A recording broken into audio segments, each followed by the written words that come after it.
Guys, நம்ம இன்னைக்கு இந்த வீடியோவில் இன்னைக்கு நடந்த ரா எபிசோடோட தரமான சம்பவங்களை பற்றியும் லேட்டஸ்ட்டான ரெஸ்லிங் நியூஸ் அப்டேட்டு நம்ம இன்னைக்கு இந்த வீடியோவில் பார்க்க போகிறோம். ஸோ அதுக்கப்புறமா இந்த வீடியோக்கு நீங்கள் லைக் பண்ணலாம்னா பண்ணிக்கோங்க, கமெண்ட் பண்ணலாம்னா பண்ணிக்கிடுங்க. அப்படியே புதுசாக வந்துருக்கிற நண்பர்கள் சேனலை சப்ஸ்கிரைப் பண்ணி நோட்டிஃபிகேஷன் பெல்ல அலோவ் பண்ணுங்க. அப்போ தான் நான் போடுற இன்ட்ரெஸ்டிங் ரெஸ்லிங் நியூஸ் அப்டேட் உங்கள் நோட்டிஃபிகேஷனுக்கு வரும். வாங்க வீடியோக்குள்ளே போகலாம். ஃபர்ஸ்ட் குந்தர் விசஸ் செத்ராலன்ஸுக்கான ஃபியூடை ஆரம்பிச்சிட்டாங்க. ஸோ லாஸ்ட் வீக்கே சம்மந்தம் இல்லாமல் ஆரம்பித்தாங்க. பட் இந்த வாரம் ஓகே நல்லபடியாக கொண்டு போவாங்க அப்படிங்கிற ஒரு நம்பிக்கை வந்துடுச்சு. ஸோ வந்த உடனே இன்னைக்கு ஒரு பயங்கரமான ஒரு ஆள் தான் பண்ணிட்டு இருந்தாங்க. ஸோ ஒரு செத்துரன்ஸ் ரொம்ப பேசிட்டு இருக்கிற டைம் ஸோ பேக்ல இருந்து நம்ம குந்தர் ஒரு சோகை போடுவார். ஸோ அது கவுண்டர் பண்ணி ஸோ செத்துரன்ஸ் அவருக்கு ஒரு பதில் சோகை போடுவார்.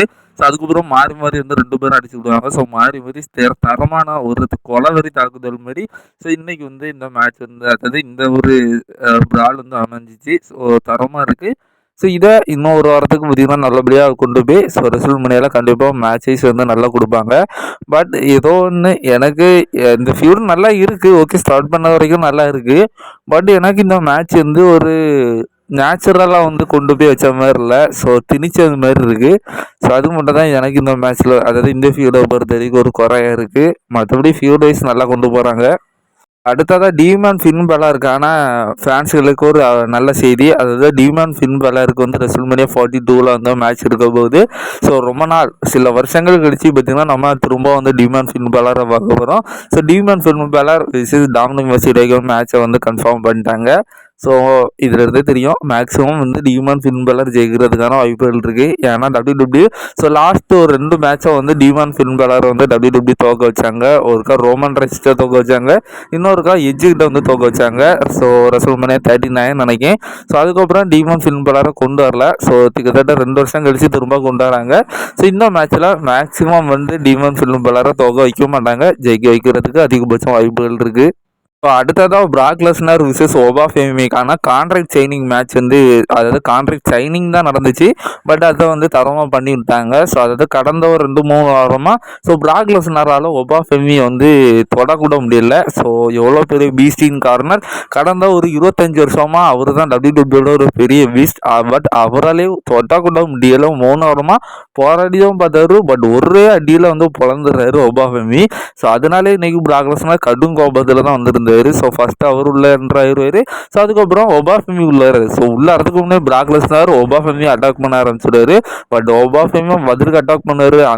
அதாவது ஸோ ரெஸ்லர்ஸ் சண்டை போட்டு பிராக் பண்ண மாதிரி இல்லை, 2 பீஸும் அந்த ரிங்கே பொழந்துறது மாதிரி கிடந்து ஸோ வேற லெவலில் ஃபைட் பண்ணாங்க. அந்த சைனிங் கான்ட்ராக்ட் டேபிளெல்லாம் பார்த்தீங்கன்னா தூக்கி போட்டு உடச்சி ஸோ தாறுமாறாக இருக்கும். ஸோ அங்கே இருக்கிற அஃபீஷியல்ஸ் எல்லாம் பிடிக்க வைப்பாங்க. பட் நார்மல் ரெஸ்லர்ஸே அவங்களால பிடிக்க முடியாத மாதிரி கவனிப்பாங்க.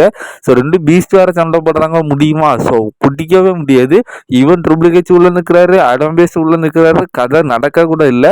ஸோ பிராக்லெஸ்னர் கீழெல்லாம் இறங்கி போய் நின்றுட்டு அந்த படிக்கிட்ட தூக்கி இறையிறது, ஸோ டேபிளில் இருக்கிற அந்த மானிட்டரை தூக்கி இறையிறது, ஒபா ஃபேமி அந்த சேரை தூக்கி இறையிறது. ஸோ தரமான ஒரு பிராலு. ஸோ 2-3 வாரம் கழிச்சு இவங்க 2 பேர்த்துக்கும் ஈகோய்க்கும் இன்னைக்கு ஒரு பயங்கரமான தீனி போட்ட மாதிரி இருக்குது.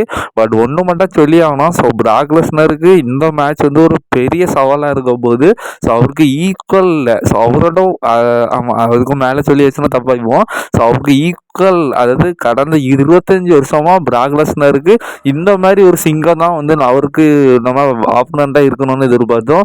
ஃபைனலி ஸோ அவருக்கு ஈக்குவலாக ஒரு பீஸ்ட் திரும்ப, அதாவது ஒரு புது பீஸ்ட் களமிறங்கியிருக்கு. பாப்பா 2 பீஸ்டும் மேட்ச் வைஸ் பண்ணால் எந்த லெவலுக்கு இருக்குது. அதாவது அந்த ரிங் தாங்குதா ரெஸ்ல்மேனியா ரிங் அப்படிங்கிறத பொறுத்து தான் பார்க்கணும்.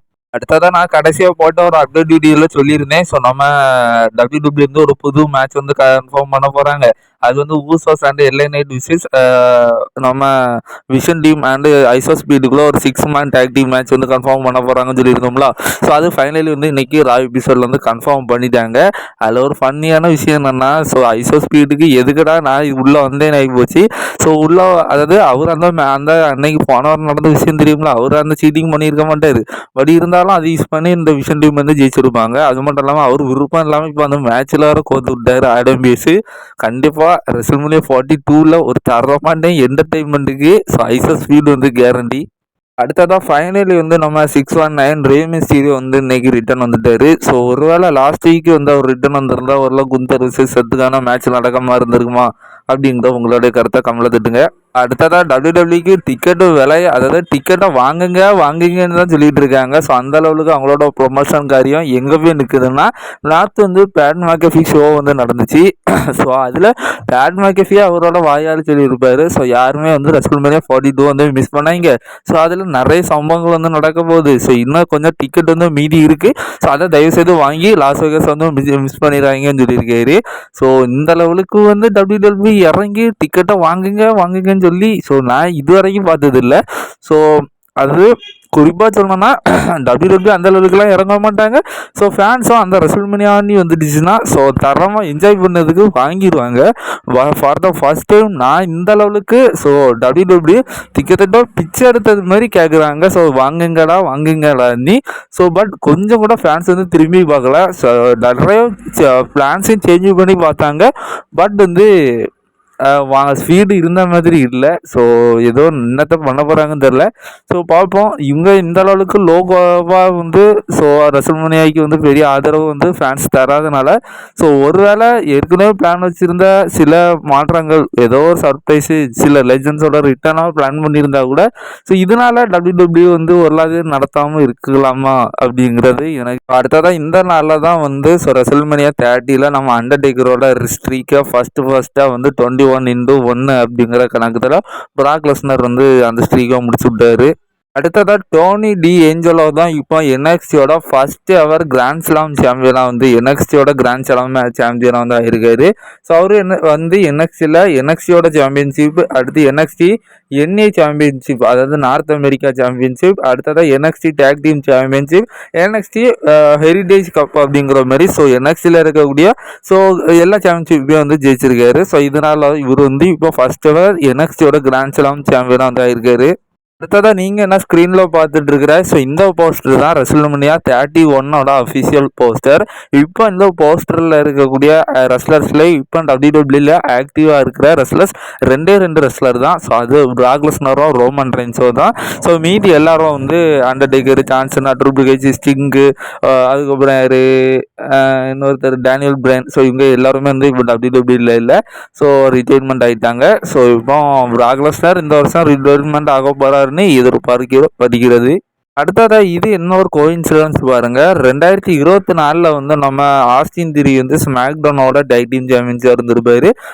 நம்ம ஆர்ட்ருத் வந்து ராவோட டைட்டின் சாம்பியனாக இருந்திருப்பாரு. பட் இப்போ 2026 அப்படியே மாறி அட் டைமில் 2 பேரும் டைட்டின் சாம்பியனாக இருக்கிறாங்க. பட் அந்த டைம் வந்து ஆஸ்டின் திரி வந்து ஸ்மாக்டவுன் பிராண்டோட டைட்டில் ஜெயிச்சிருந்தாரு. இந்த தடவை வந்து நம்ம ஆஸ்டின் திரி ரா டைட்டின் சாம்பியனாக இருக்காரு. ஸோ ஆர்ட்ருத் வந்து ஸ்மாக்டவுனோட டைட்டின் சாம்பியனாக இருக்காரு. அடுத்ததாக ட்ரூ மேக்கின்டயர் ஃபேன்ஸ் மேபி நிறைய விஷயங்களுக்காக டபிள்யூடபிள்யூ மேலே கோவப்படலாம். ஸோ டபிள்யூடபிள்யூ சில விஷயங்கள் ஸோ அவரோட 5 நிமிஷம் டைட்டில் ரெயின் அது மட்டும் இல்லாமல் சில இதுக்கு யூஸ் பண்ணிக்கிட்டு மற்றபடி டபிள்யூடபிள்யூ அவரை விட்டுருவாங்க.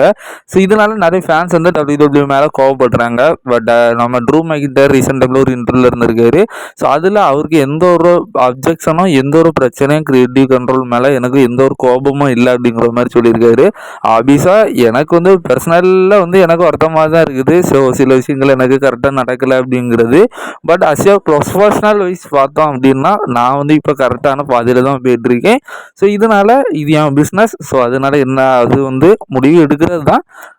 பட் இப்போ நான் வந்து கரெக்டான ட்ராக்கில் தான் வந்து போயிட்டுருக்கேன் அப்படிங்கிற மாதிரி சொல்லியிருக்காரு. பட் அவர் பர்சனலாக வச்சு பார்த்தோம்னா ஸோ ஓகே நம்ம தோக்க தானே செய்கிறோம். அதாவது சில முடிவுகள் எனக்கு அவ்வளோ பிடிக்கல. இருந்தாலும் பிஸ்னஸ் வைஸ் பார்த்தோம்னா ஓகே அப்படிங்கிற மாதிரி அவர் வந்து சொல்லியிருக்காரு.